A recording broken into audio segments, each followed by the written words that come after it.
can't take back what's written, with words are in the stars. So leave the past behind you. The future's where we are. And I will find out where you lead.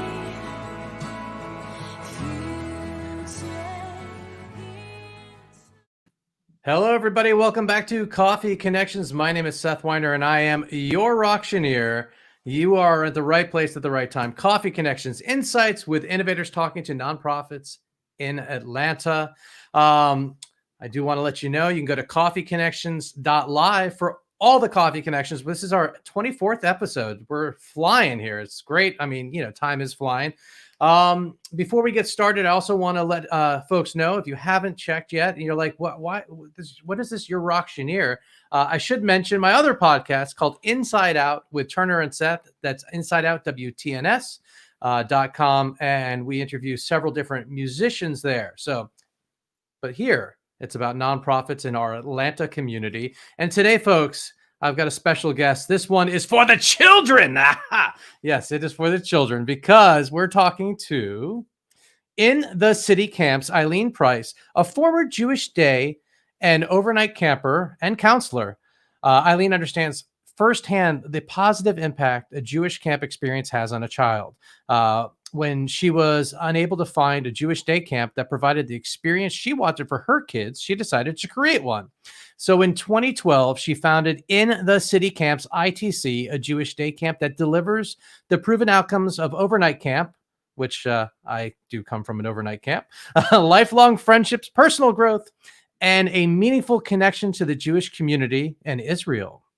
Following graduation from Emory University and prior to founding In the City Camps, Eileen consulted with nonprofit organizations to help them operate efficiently and raise money strategically. She also streamlined Jewish programming across several organizations as a program manager with the Marcus Foundation, whose name has come up several times here on Coffee Connections. And she has advised private foundations as endowment associate with the Jewish Federation of Greater Atlanta, who happens to be a future guest. So ladies and gentlemen, please welcome Eileen to the show. Hi, Eileen. How are you?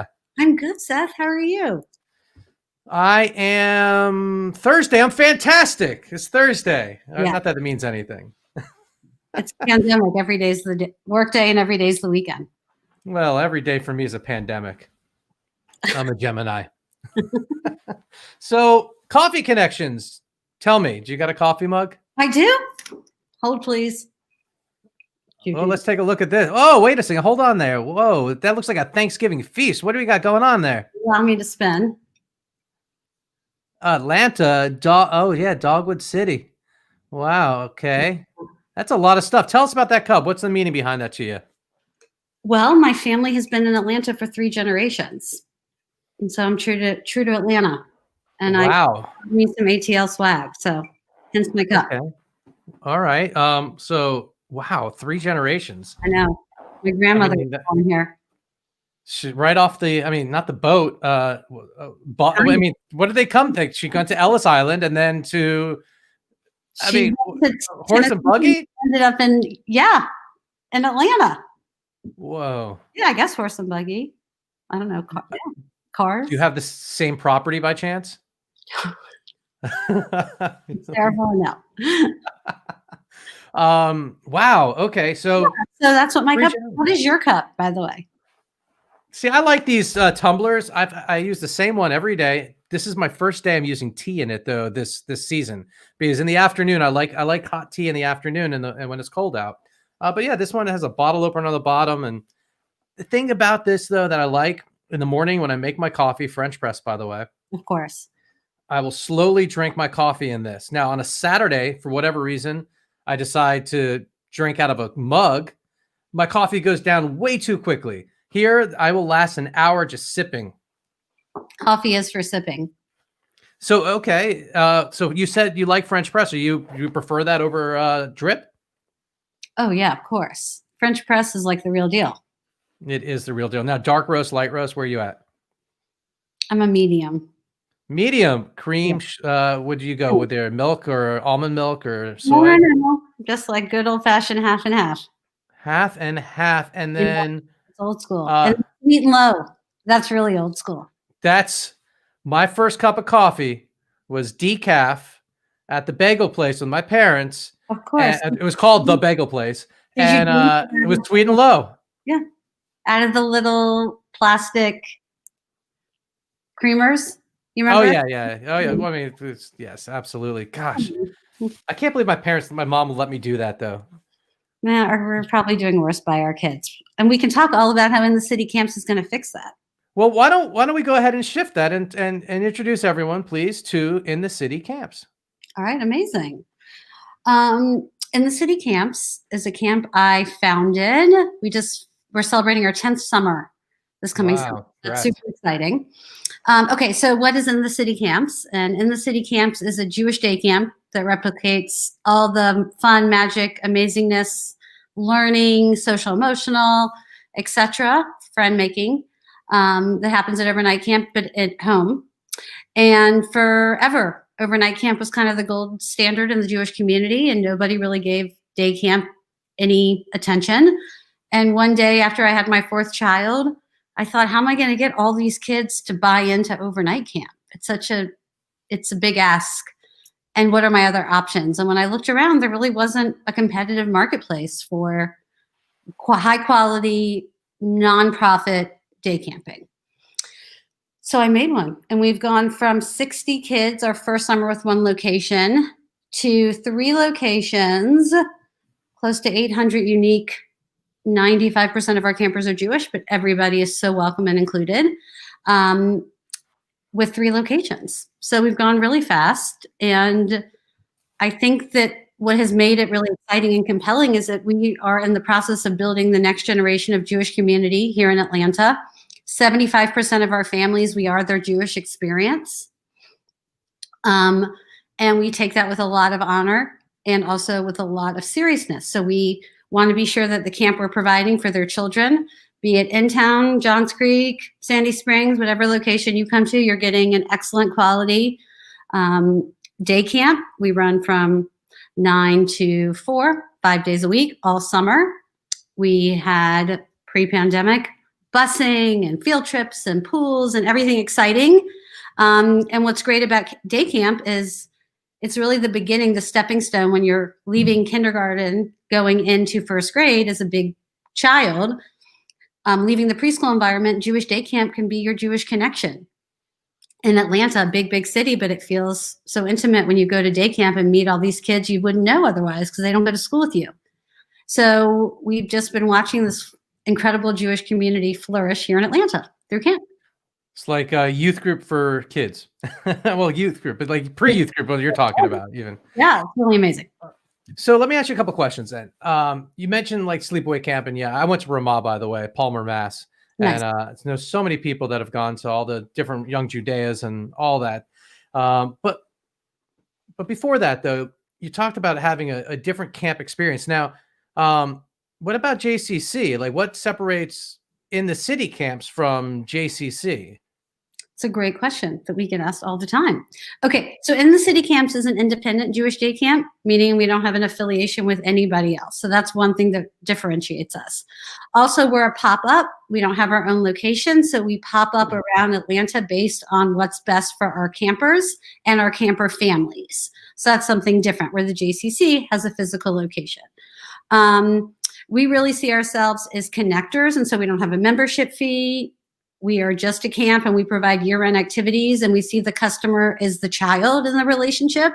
So we're really deeply investing in children, and camp is all we do. Where JCC has a whole business of lots of other things that they do. This is all we do. And at this camp, we offer one product, which is kindergarten through 8th grade. There's not 100 different camps to choose from. There's one model that we do exceptionally well, and we do that with a low camper counselor ratio. That we will not compromise on, where safety, both physical and emotional, is always our first and foremost priority. We pick the most incredible role models. I handpick them because I think they're good enough for our families and my family. It's good enough for your families. And so I appreciate that people are picking us to help their children grow, and I want to be sure that we give them the right teachers and right role models. And we have a choice-based philosophy that the child chooses how they're spending their day, and when the child chooses, the child's happy. So those are just some things. So wait, the child chooses. So for example, you're not signing up for Lego camp or a session for that. It's all right, kid, what do you want to do today? Here's your options. And then you meet them where they want. Exactly. So instead of saying, oh, you're going to Lego camp for the next 5 days, we're saying to you every hour, do you want Legos or drama or dancing or this or that? And the other great thing is we find that children are not picking down traditional gender lines because the child is picking, not the parent. So the little boy who really feels like, oh, I've always wanted to go sing in drama, feels safe to go do that. And the little girl that always wanted to go to basketball but was like constantly encouraged not to, is on that court, like elbowing the best of them.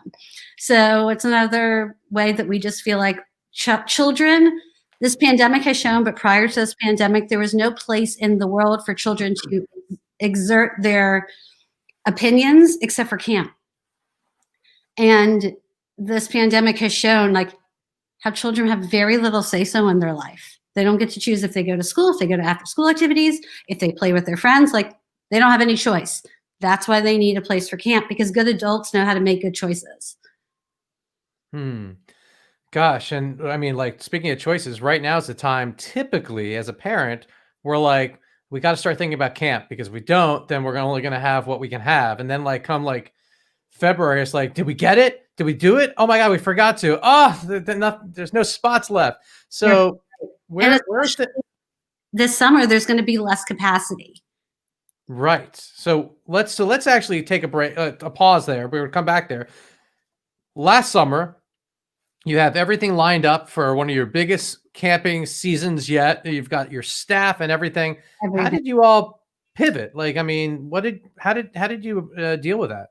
Okay. So what we did was, first we decided we couldn't run the camp that people had purchased, and communicated that because of the virus, we were unable to deliver on what they had purchased. And transparency and trust are two of our critical skills and attributes that we value. And so we wanted to actualize that. And so we communicated that with our parents and refunded everybody all their money. And then Wow. we evaluated on what we could safely offer. And we offered 4 weeks of camp, morning session, and then we had a break, we cleaned, and then there was an afternoon session for children who wanted to either come in the afternoon, come back, etc. And we did that for 4 weeks, and we had no outbreaks, and it was an amazing, incredible summer that was very hot and masked. But we did it, and everybody was happy. And what about, were there any online opportunities? Yes, you're so right. We offered online so in the city camps a couple years ago, there was Snowmageddon. Do you remember that in Atlanta? Oh yeah, of course. When everyone was, yeah, of course.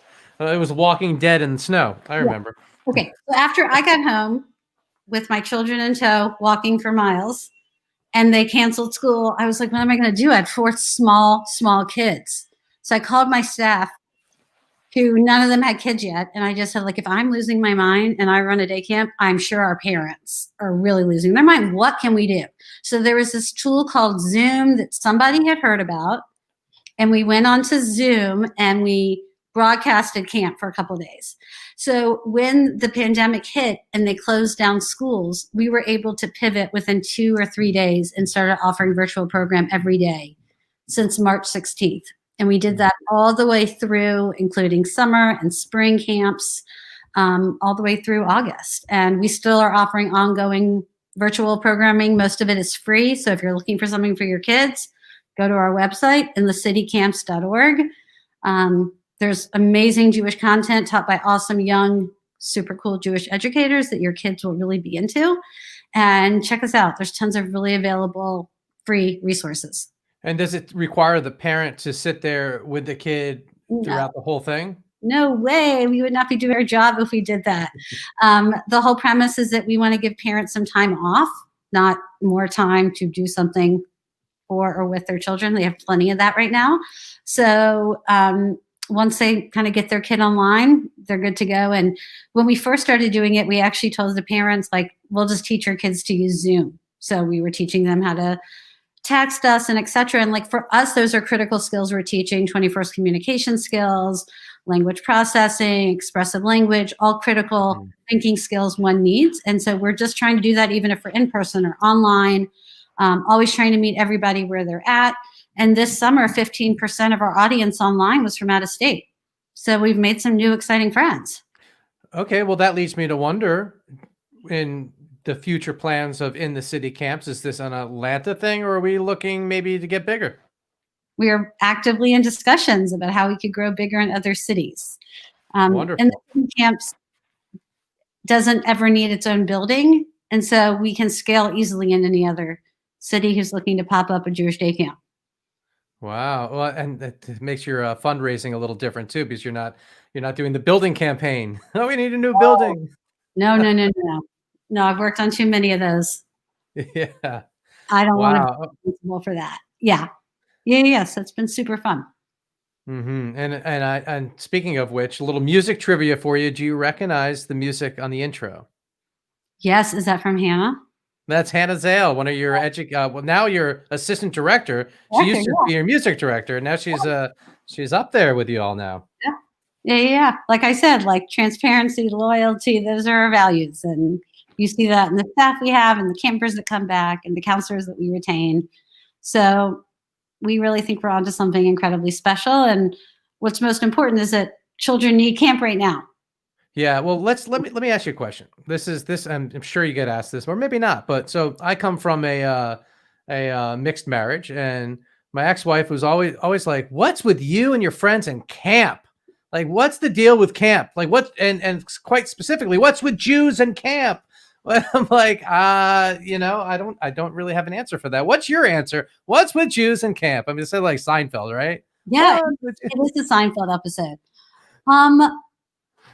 I don't know. Our community, I think we know that in order to be a successful adult, you need experiences that often only happen in a camp setting to really get to know yourself and get to know others in a different way than you do any other environment. Like, think of all the learning environments there are as a child. Camp is like a utopia.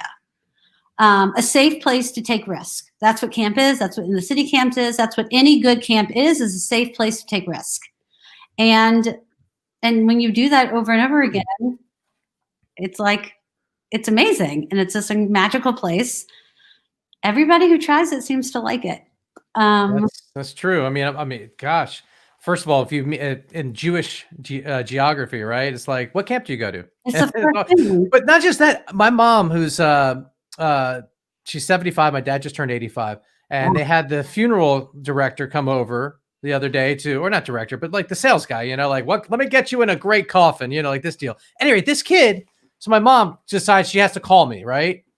Not because she wants advice or she goes, so the salesman comes to the house, looks at a photo of me and goes, is that Seth Weiner? And she goes, you know my son? He goes, I don't really know him, but I remember him from camp when I was 7. My point exactly, Seth. My work here is done. Yeah. What camp did you go to? Oh, you said Vermont. Yeah, but that was JCC. I did JCC as a kid. Okay. And then I went. Well, no, in Fort Lauderdale, and then I also went to Pinecrest Day Camp, which, even though it wasn't a Jewish camp, it was South Florida's camp. So it's like, I hear you. Well, so you have funding coming in. So first of all, how are you a nonprofit? How are we a nonprofit? Yeah. So what's interesting is when I first started the camp, I didn't have it as a nonprofit. I had it as a for-profit because I was really interested in the concept of how is camp a business. But then the altruistic side of me wasn't enjoying myself because camp is really only accessible to the people who have money. And I want everybody to go to Jewish day camp because I want everybody to have the experience you and I have had, not just the people who had resources.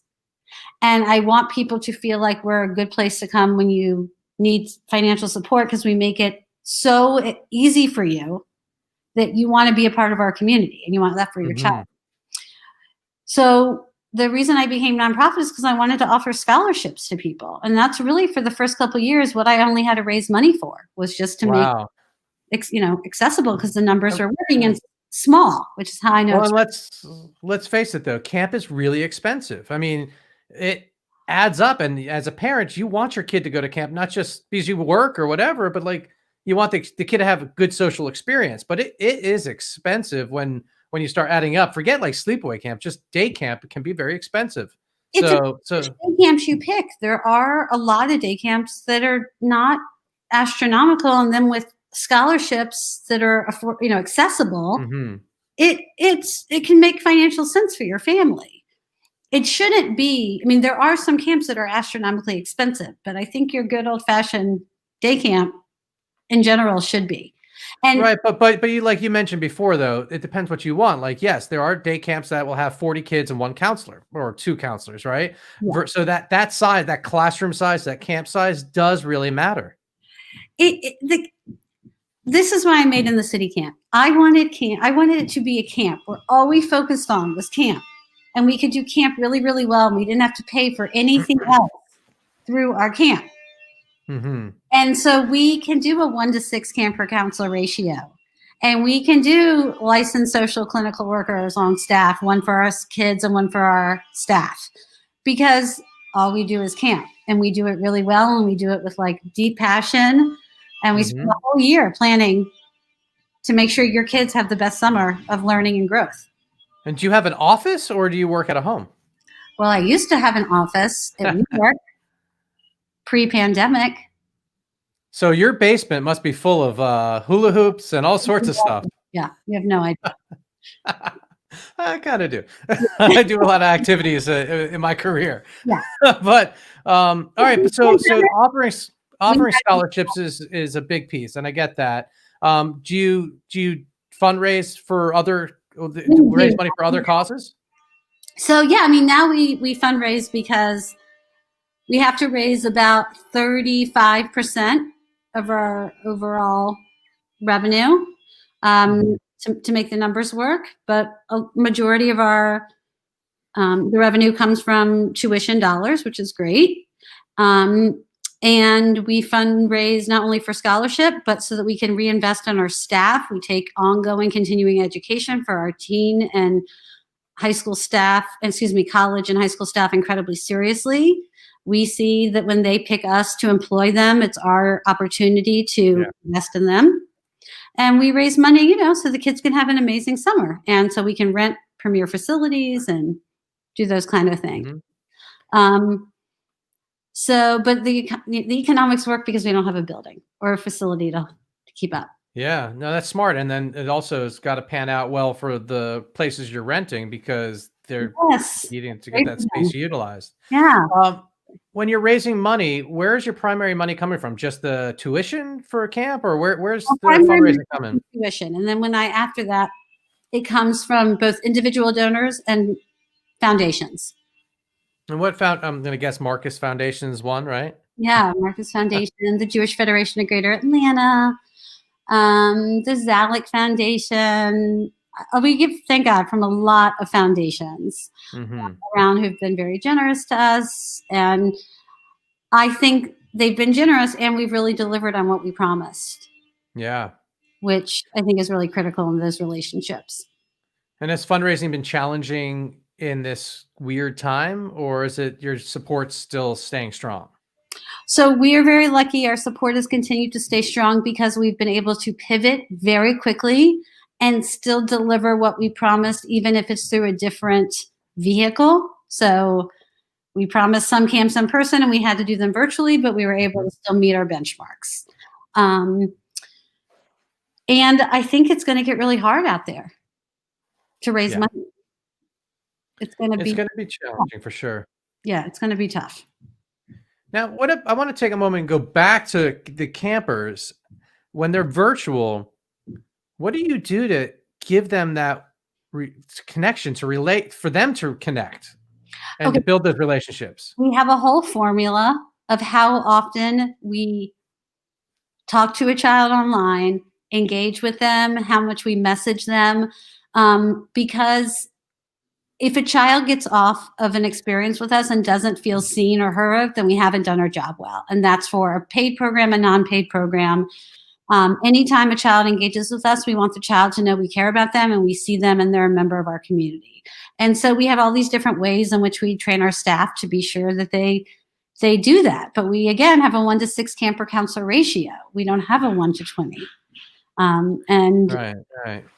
Yeah. So what about the kids making friends though? How the counselor, I get it's engaged, but how do you get the kids to engage and build relationships? We play at the beginning, just like we do in real life camp. We play games to get to know each other. We do the same thing. And until the staff feels like they know each other's names, they're able to talk to each other and engage each other, they won't move on to the next activity, or pi'ula, which is Hebrew for activity.